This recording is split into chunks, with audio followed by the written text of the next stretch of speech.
Hey everybody, welcome to the video. So we're breaking down Super Bowl 55, the showdown slate for this weekend over on Draftkings between the Chiefs and the Buccaneers. And if you find this video helpful in any way possible, please leave a like. And if you're new to the channel, hit that subscribe button. It really helps me out and I really do appreciate it. And while you're at it, you might as well hit that notification bell as well so you don't miss out whenever I post new content. And YouTube tells me around 50% of the people who watch these videos have not yet subscribed. So if you're a frequent visitor to the channel or if you're just new like what you see, consider that subscribe button because it really helps the channel grow, and that's obviously going to help me out as well. And if you don't follow me over on social media, the handle's in the bottom right corner of your screen. And if you want to support the channel over on Patreon, link is down below for that. You get access to all the extra content that I put, spreadsheets, Discord chats, projections, cheat sheet, notes, all that good stuff. And we have NASCAR coming on Tuesday, and I'm a big NASCAR fan. I cover that all season long. It stretches all the way until November, so if you're interested in that, check it out. I also do MLB as well. But I think that's it for the shameless plug, so without further ado, let's dive into today's video. And as always, we'll start with the quarterback position. And both these guys, I definitely want in my lineups. I have plenty of interest in both these guys. It should be a very high-scoring game, evident to the 56-point over-under. Both teams have a team total above 26 points, so I'm expecting quite a bit of points to be scored in this game. Lots of good skill position players available as well. But the thing is, if we captain one of these guys, it's more than likely going to sacrifice one of those skill position players that I was talking about. So if we put Patrick Mahomes in the captain spot, that is a large chunk of change. So that might sacrifice a guy like Travis Kelce and Tyra Tyrikill, which I feel is almost like, I feel like both those guys are near necessities on this slate. So maybe your game plan could be throwing a cheaper guy into the captain spot instead of one of these quarterbacks. Although you can play a quarterback in the captain spot, because if a guy like Tyreek or Travis Kelce busts and you don't have them and you went with the captain spot and Mahomes throws 400 yards and 5 touchdowns, it could work out. But I think a safer way might be just to throw a cheaper guy in the captain spot so we can afford guys like Patrick Mahomes, Tom Brady, Travis Kelce, Tyreek Hill, as those guys are obviously fantastic plays on this slate.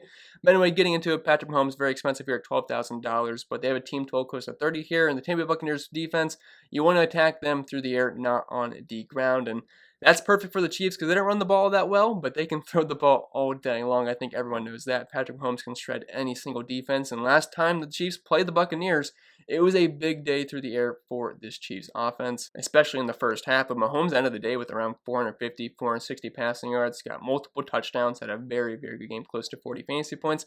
Not saying it's going to be an exact replica of that. I mean, I'm sure the Buccaneers defense is going to come out a little bit stronger here because it is the Super Bowl biggest game of the season, so I have to imagine they're going to have a little bit more juice, but it is very, very hard to stop the Chiefs' passing attack, and the numbers speak for themselves for Patrick Mahomes this season. Over 300 yards passing, over 2.5 passing touchdowns. They throw the ball nearly 40 times per game, over 8 yards per attempt.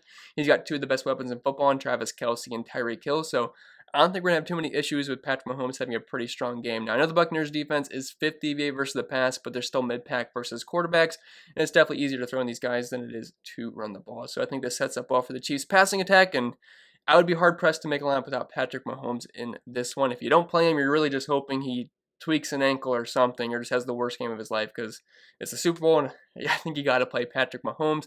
And Tom Brady, $10,000. He is certainly not as exciting as Patrick Mahomes, but again, you're going to want to find a way to fit him in your lineup, especially in the flex spot. I don't really think he's the best captain play, but in the flex spot, I think he's a nice, safe option.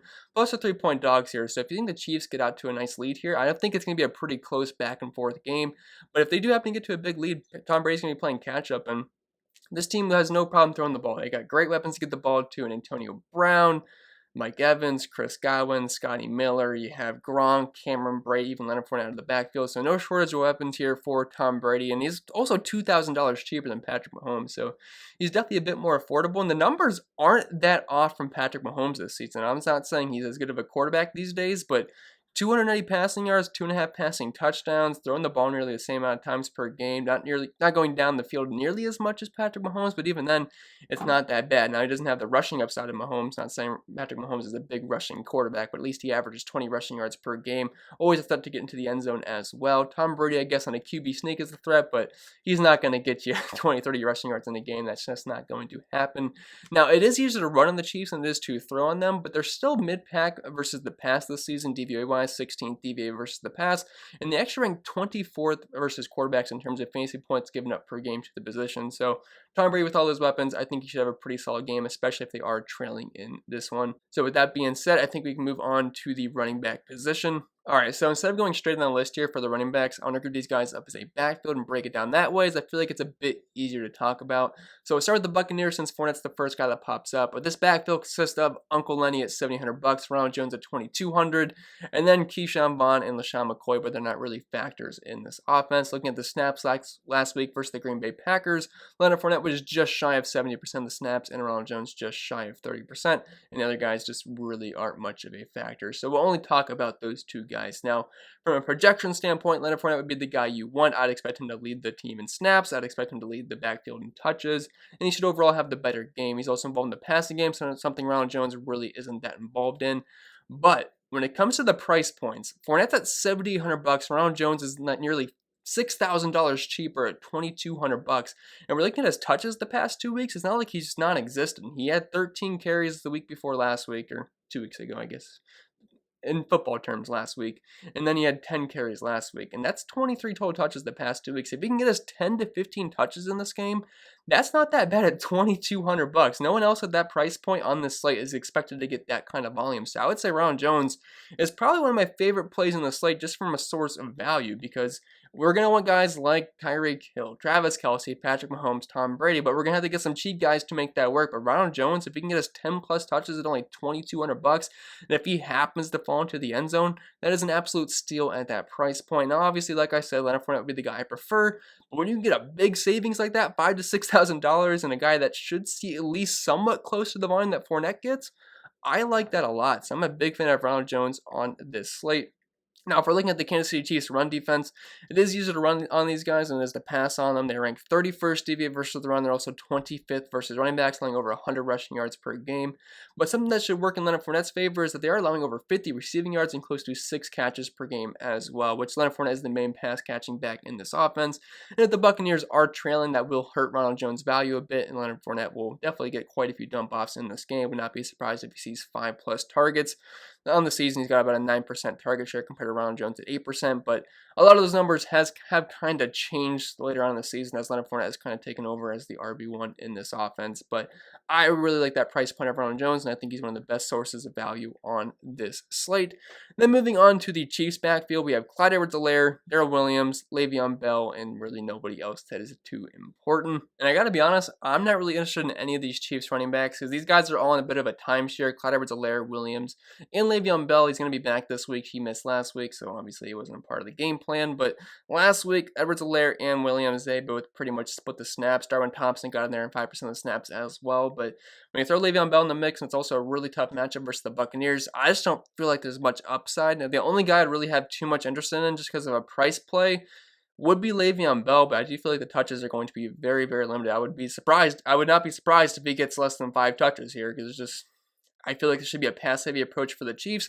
That's what they do well. They don't run the ball all that great. And this, like I said, it's a very tough matchup versus the Buccaneers. Looking at their numbers this season, they are first DVA versus the run. They're allowing the 6th fewest points per game at the running back position, only 60 rushing yards per game, half a rushing touchdown, and only 41 receiving yards. Now, the one thing they do struggle at versus running backs is that they allow quite a bit of receptions. But even then, they swarm to the ball, and they really don't allow too much. So maybe Le'Veon Bell catches a ball or two. Clyde Edwards-Helaire might catch a ball or two, but even then, he's at $7,000, which is very unappealing for me, especially in a guy that's going to be in a split, as for the other running backs as well. So I'm not too interested in that KC backfield. If you want to play running backs on the slate, I think the best way to go is the Tampa Bay Buccaneers. And with that being said, I think we can move on to the wide receiver position at this point. And once again, I guess we can group these guys as a group here. So for the Chiefs, we have Tyreek Hill, McCole Hardman, Sammy Watkins, Byron Pringle. Now, the big thing here is that Sammy Watkins is expected to be back this week. He's kind of been limited in practice, but I assume he's going to be good to go. It's the Super Bowl. I assume he's going to push it, and when he's out there, I assume he's going to play full go. So assuming he's in, I actually think he's at a pretty good price point. But we'll start up top with Tyreek Hill, massive price point at $10,400. But the last time that the Chiefs played the Tampa Buccaneers, it was an absolute explosion game from Tyreek Hill, one of the best games I've ever seen. He had 60.9 fantasy points in that game. And the crazy thing is, a majority of that came in the first quarter. He absolutely cooked the secondary, and this is a secondary that has been struggling versus the pass, especially in the second half of the season, especially versus wide receivers. So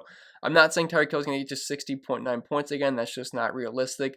but I would not be surprised if he has another big game. He has had a fantastic season. I know we usually think of Tyreek as more of a boomer bust guy, but he's only had one bad game this year, and that was like 5.5 points versus Buffalo all the way back in like week 5 or week 6. Besides that, he's pretty much double-digit points each and every single week. It's a healthy dose of targets, nearly double-digit targets every single week. Looking at the numbers this season, he's been fantastic. Close to 90 receiving yards, close to 9 targets, a touchdown per game, a 23% target share, a 35% market share of the team's air yards. He got the best quarterback in football throwing the football. I mean, what more do you want from Tyreek? He's got a massive wide receiver versus cornerback matchup here, according to PFF. And if you look at the numbers for Tampa Bay this season versus wide receivers, they are 50 versus the pass, but they're 21st versus wide receivers, lying close to 170 receiving yards per game and over receiving touchdowns. So Tyreek Hill, I think he's going to have another pretty strong game. And as for the secondary options in this offense, Travis Kelce is pretty much the wide receiver 1/wide receiver 2 with Tyreek Hill. But McCole Hardman, Sammy Watkins, Byron Pringle, Demarcus Robinson, all those guys are going to be mixed in a little bit.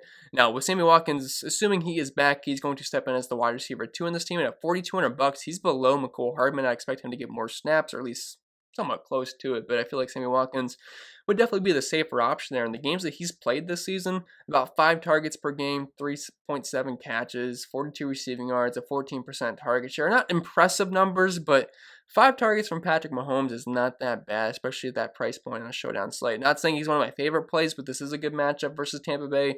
The majority of the attention from the defense is going to be strictly on Tyreek Hill and Travis Kelce, so we should see some softer coverage. So $4,200, I do think he's a fine play. As for the rest of these guys, they're more so boomer bust. I think the price tag on McCole Hardman's a little bit too high for me to get too interested in. Now, he's kind of like Tyreek Hill, where you can burn a defense, so he might get loose for just a random touchdown big in the game. If that happens, great for you. I think he's going to be pretty low owned with that price point, especially if Sammy Watkins happens to be back. But I feel like he is strictly a tournament play for me, as same for Byron Pringle and Demarcus Robinson. I mean, their prices are nice, but we really can't expect them to get too many targets in this game. Now, looking at the snaps last week without Sammy Watkins, Pringle actually led the team in snaps at 88% of the snaps, Tyreek Hill at 88, Robinson at 65, Hardman at 35, and then obviously nobody else had any snaps. So Robinson at $1,400. I know Sammy Watkins being back is definitely going to hurt him, but if he can get like 2 to 3 targets in this game, maybe gets in the end zone, that is not a bad pump play, but the targets are going to be very low for anybody behind Sammy Watkins in this offense. Now, as for the Tampa Bay wide receivers, I imagine it's going to be a little bit hard to afford these guys, especially if we're going Chiefs heavy with, including Tom Brady.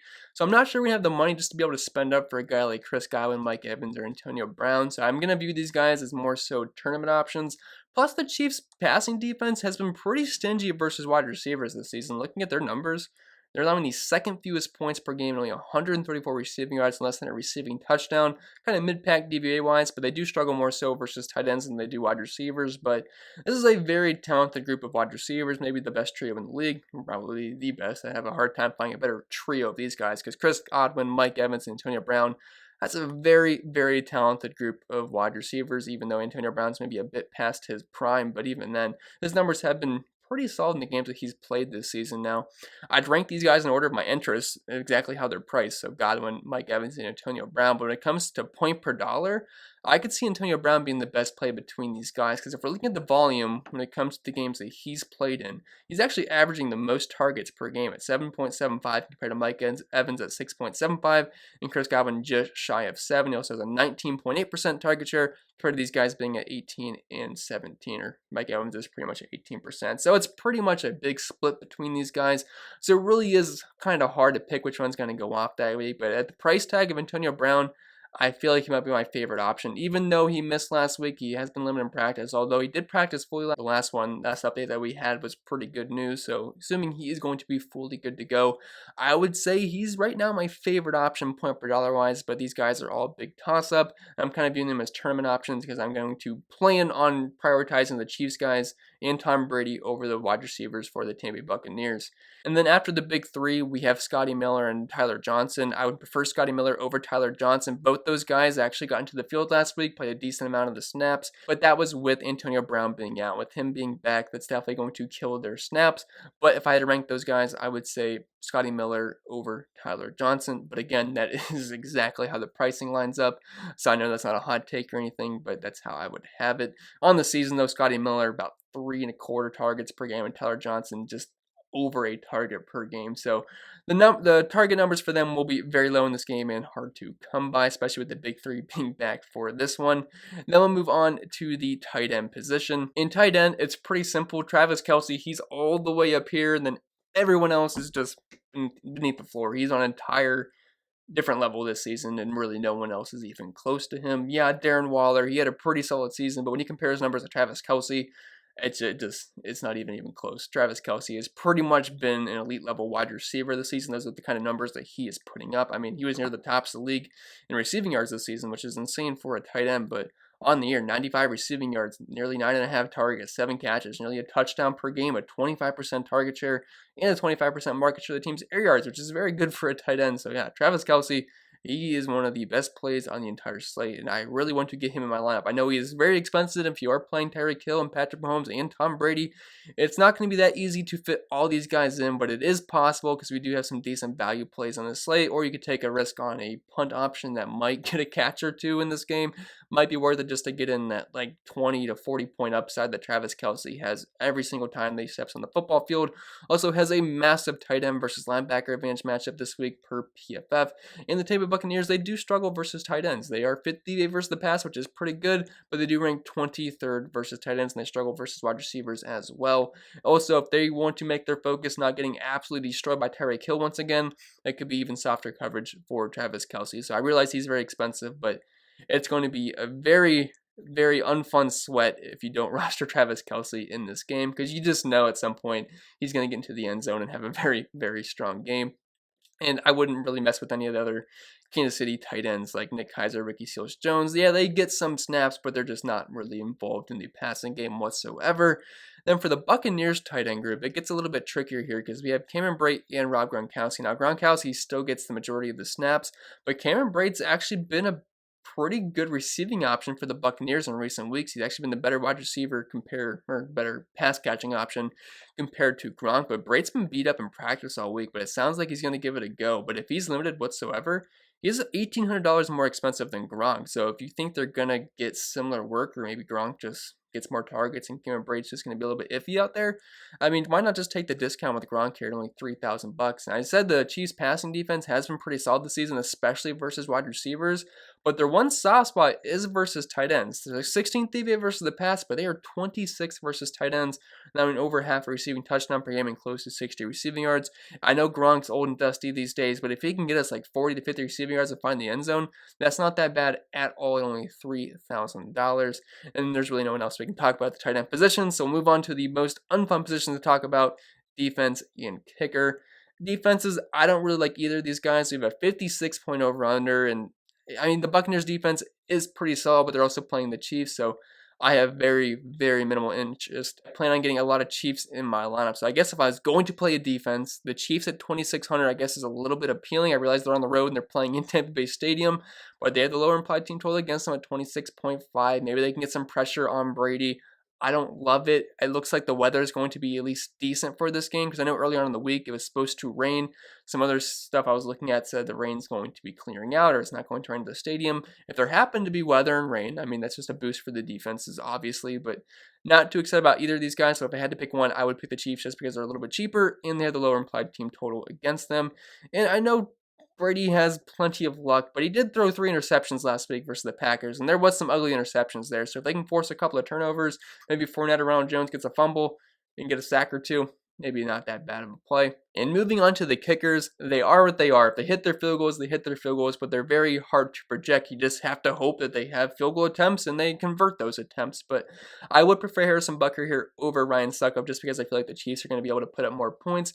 Plus, the Buccaneers defense, it is solid in some aspects. So if you think the Chiefs can move the ball, maybe they stall out around the goal line or around the 20-yard line, it could be a lot of field goals for Harrison Butker. And the guy is a pretty darn good kicker. They also have the higher implied team total. On the other hand, I think Ryan Succop is fine as well. If you think the Buccaneers can move the ball on the Chiefs, if the Chiefs don't have an awful defense, I wouldn't say it's the greatest, but I could see the Buccaneers moving the ball and kind of stalling out a little bit past midfield, which would be in field goal range. So I mean, it's really hard to project these guys, but they are decent value plays if they happen to convert their attempts. You just have to hope they get the attempts. But that's going to be it for this video, guys. So I hope it was helpful.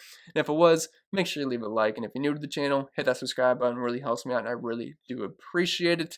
And this will be the last NFL video of the entire season. I'm going to be converting to NASCAR and MLB. So if you guys are interested in that, come check it out. I absolutely love NASCAR DFS. I know a lot of you probably think it is pretty silly sounding. You would never play NASCAR DFS. But I personally think the most fun sport for fantasy. Also love baseball as well, and those are all coming up very, very soon. My first NASCAR video probably posted on Monday evening, so come check it out if you want. If you're bored, you have nothing else to play. Yeah, that's going to be pretty much it. I'll stop rambling, and my pick to win the Super Bowl is the Kansas City Chiefs. And you can let me know yours down below, but I think it's going to be a pretty close game, but I am rooting for the Chiefs to win this game, just because I'm a big fan of Patrick Mahomes, Tyra Tyrikill, and Travis Kelce. I love that big three. They are so fun to watch. All right, but that's going to be it. I'll see you guys in the next video.